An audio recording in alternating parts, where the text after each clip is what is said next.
Et là où c'est pas normal, c'est qu'on a été atteint dans notre liberté de pouvoir nous exprimer, de pouvoir circuler. Et c'est grave parce qu'il y a des gens qui sont venus de très loin pour ça. Il y a des gens qui ont traversé toute la France, qui ont fait le sacrifice. Déjà, ils n'ont pas beaucoup de moyens, ils ont fait le sacrifice de s'organiser pour venir jusqu'à nous. Ils sont venus pour une manifestation justement de quelque chose qui est légitime, c'est-à-dire dénoncer les conditions de vie d'aujourd'hui pour l'ensemble de la population et des citoyens. Et ils n'ont pas été respectés par le pouvoir en place et par la préfecture de police et le préfet. Parce que du coup, et moi je pense que même que c'est plus haut, c'est politique la décision, le guet-apens qui a été fait, on nous a empêchés dans notre liberté. C'est-à-dire que ce gouvernement ne respecte même pas la loi. Au début, ils nous ont refusé la première déclaration qu'on avait faite. Après, ils ont fini par nous obliger à en déclarer une autre, qu'ils ont accepté, qui nous ont autorisé. Les mêmes qui nous l'ont autorisé, une demi-heure avant de partir, nous l'interdisent. Ouais. En quoi ils respectent les lois, ces gens-là? Donc ils ont bafoué notre liberté de pouvoir nous exprimer et de pouvoir circuler. Parce que ce n'était pas une manifestation statique, c'était une manifestation avec un parcours autorisé. Donc voilà, ça on va le dénoncer et on va porter plainte. D'accord. Voilà, faut pas se laisser faire. Ça c'est important. Et pour en même temps dénoncer ça par rapport à tous ces gens qui se sont mobilisés, qui sont venus, qui ont fait l'effort. Parce qu'il y avait beaucoup d'absents. Je comprends qu'il y a des gens qui aient peur. Parce que pendant un an, les gens, ils ont souffert, ils ont été blessés, beaucoup d'incarcérés. Il y a eu des gens qui sont morts pendant ce mouvement. Et par respect pour tout ce que les gens se sont mobilisés et ont décidé de faire, et la fraternité qui a été faite derrière tout ça, cet échange et la parole qui est sortie, je pense qu'il était important de respecter au moins l'ensemble des citoyens.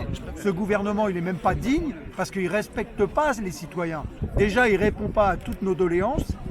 Il nous martyrise, nous brutalise, nous condamne et en plus il nous méprise. Et encore plus de mépris, hier ça a été montré du doigt, que hier c'était politique les décisions qu'ils ont prises de nous empêcher de manifester et de trouver de faux arguments.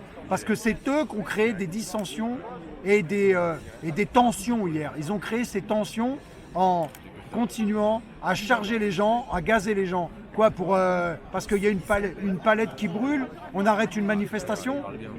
Historiquement, c'est jamais arrivé jusqu'à maintenant. Donc il n'y a pas de précédent. Donc ça, c'était important de le dénoncer.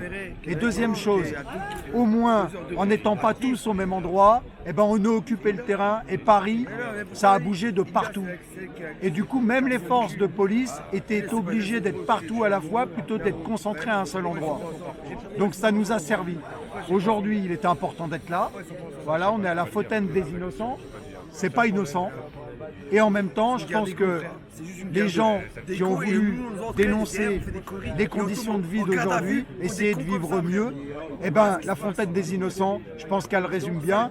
Et en même temps, il y a eu une belle action aussi, qui était aux Galeries Lafayette.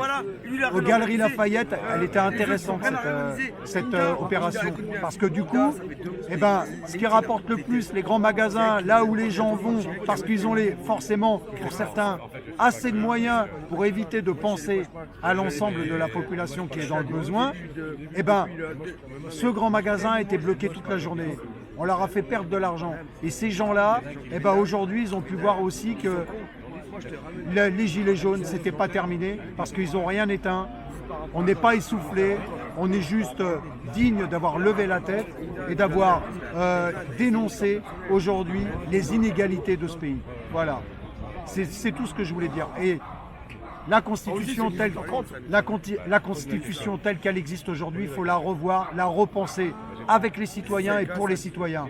Et avec tout le monde donc, ça veut dire. C'est pas qu'une élite qui décide pour les autres et qui dirige les autres. C'est ensemble. Voilà ce que j'avais à te dire, Rémi.